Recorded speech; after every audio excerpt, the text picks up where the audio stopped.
বাংলাদেশের সীমানাকে আমি বাড়াবো, this is a priority to me. Lutfuzzaman Babar Bharat সরকারের কাছে একটি আতঙ্কের নাম। চীন পাকিস্তান মিলে ভারতকে যতটুকু ক্ষতি করতে পারেনি তার চেয়ে বেশি লুৎফুজ্জামান বাবর করতে পেরেছে। লুৎফুজ্জামান বাবর সেভেন সিস্টার বিদ্রোহী দল বানিয়ে দিয়ে ভারতের অস্থিতিশীলতা করে দিয়েছিলেন। খালেদা জিয়ার নেতৃত্বে বিএনপি সরকার 2001 সাল থেকে 2006 সালের ক্ষমতায় থাকার সময় সেসব ঘটনা ব্যাপক আলোড়ন এবং সরকারের মধ্যে প্রবল অস্থিতিশীলতা তৈরি করেছিল। তার মধ্যে অন্যতম হচ্ছে 10 ট্রাক সহপরিমাণ অস্ত্র উদ্ধারের বিষয়টি। হ্যাঁ বন্ধুরা, আমরা কথা বলছি এই ব্যক্তিকে নিয়ে, যাকে সাদামাটা লোক মনে হলেও আসলেই তিনি তা নয়। বিএনপির সাবেক স্বরাষ্ট্র প্রতিমন্ত্রী ছিলেন তিনি, এমনকি তিনি তারেক জিয়ার বেস্ট ফ্রেন্ডও। তার ভয়ে বাঘ মহিষ এক ঘাটে জল খেত। আর সেই বাবর সাহেব আজ 2টো মামলার ফাঁসির আসামি নিঃসঙ্গেভাবে কন্ডেম সেলে দিন পার করছেন। শুধুমাত্র তার অপরাধ ছিল 21শে আগস্টের গ্রেনেড হামলার মামলায় তারেক জিয়ার নাম জড়াতে বলেছিল পুলিশ, কিন্তু তিনি একবারও তার নাম বলেননি। বিপদের সময় তিনি বন্ধুর পরিচয় দিয়েছেন, আর তাই তো তিনি আজ ফাঁসির আসামি। চুলে জেল দিয়ে মাথার চুল খাড়া করে রাখার স্টাইলটা যিনি শিখিয়েছিলেন বাংলাদেশের তরুণ সমাজকে, তার ব্যাপারেই আজ আমরা কথা বলতে চলেছি। যিনি কিনা একসময় এই দেশে স্বরাষ্ট্র প্রতিমন্ত্রী হিসাবেই দায়িত্ব পালন করেছেন। উদ্ভট ইংলিশ কথা বলার জন্য বেশ আলোচিত হয়েছিলেন একসময়কার ত্রাস Lutfuzzaman Babar. We are looking for শত্রু তার অন্যতম আলোচিত বক্তব্য। বর্তমানে স্বরাষ্ট্র মন্ত্রণালয় যেরকম মিডিয়ার ওপর হস্তক্ষেপ করে, কিন্তু লুৎফুজ্জামান বাবর যিনি স্বরাষ্ট্র প্রতিমন্ত্রী থাকা অবস্থায় কখনোই মিডিয়ার উপর হস্তক্ষেপ করেননি। পত্রিকা কিংবা টিভি মিডিয়াকে কথা বলার স্বাধীনতা দিয়েছেন।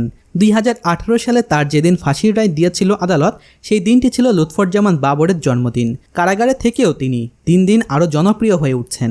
লুৎফুজ্জামান বাবর জন্মগ্রহণ করেন 1958 সালের 10ই অক্টোবর নেত্রকোনা জেলার মধুর উপজেলায়। তার শৈশব কাটে ঢাকার মগবাজার এলাকায়। তার পিতা একে লুৎফুর রহমান, তিনি ছিলেন একজন সাবেক পুলিশ কর্মকর্তা।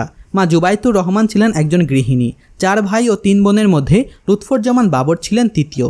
যতদূর শোনা যাচ্ছে তিনি ছোটবেলা থেকেই একটু ক্যাডার টাইপের ছিলেন, যার ফলে তিনি নাকি মেট্রিক পাসও করতে পারেননি। লুৎফুজ্জামান বাবর 1980 দশকের ঢাকা বিমানবন্দর কেন্দ্রীয় ব্যবসা শুরু করেছিলেন, কিন্তু তার এই কাজে লোকজন কখনোই এটাকে বিশ্বাস করেনি। তিনি 1980 সালে প্রেসিডেন্ট হোসেন মোহাম্মদ এরশাদের মেয়াদ থাকাকালীন অবস্থায় ক্যাসিও ব্র্যান্ডের ঘড়ি পাচার করত। 80 দশক থেকে বাবরের সঙ্গে রওশন এরশাদের ঘনিষ্ঠ সম্পর্কের কথা জানা যায়। তখন তিনি রওশন এরশাদকে মা বলে ডাকতেন। বিমানবন্দরে রওশন এরশাদের ছেলে বলেই তিনি চোরাচালানিতে পার পেয়ে যেতেন। লুৎফুজ্জামান বাবর 1991 সালে 5ম জাতীয় সংসদ জাতীয় নির্বাচনে স্বতন্ত্র প্রার্থী হিসাবে আনারস প্রতীক নিয়ে নেত্রকোনা 4 আসন থেকে সংসদ সদস্য নির্বাচিত হয়েছিলেন। স্বরাষ্ট্র প্রতিমন্ত্রী হওয়ার পর তিনি 2001 সালে মগবাজারে চলে আসেন। মগবাজারে থাকাকালীন তিনি মগবাজারের শীর্ষ সন্ত্রাসী আরমানের সঙ্গে একত্রিত হয়ে স্বর্ণ চোরাচালানির সঙ্গে জড়িয়ে পড়েন। স্বরাষ্ট্র প্রতিমন্ত্রী থাকাকালীন শীর্ষ সন্ত্রাসী পিচ্চি হান্নানকে তিনি আশ্রয় প্রশ্রয় দিতেন। ধীরে ধীরে তার তারেক জিয়ার সাথে গভীর বন্ধুত্ব হতে শুরু করে, ফলে অল্প বয়সেই বাংলাদেশের স্বরাষ্ট্র প্রতিমন্ত্রী হয়ে যান তিনি।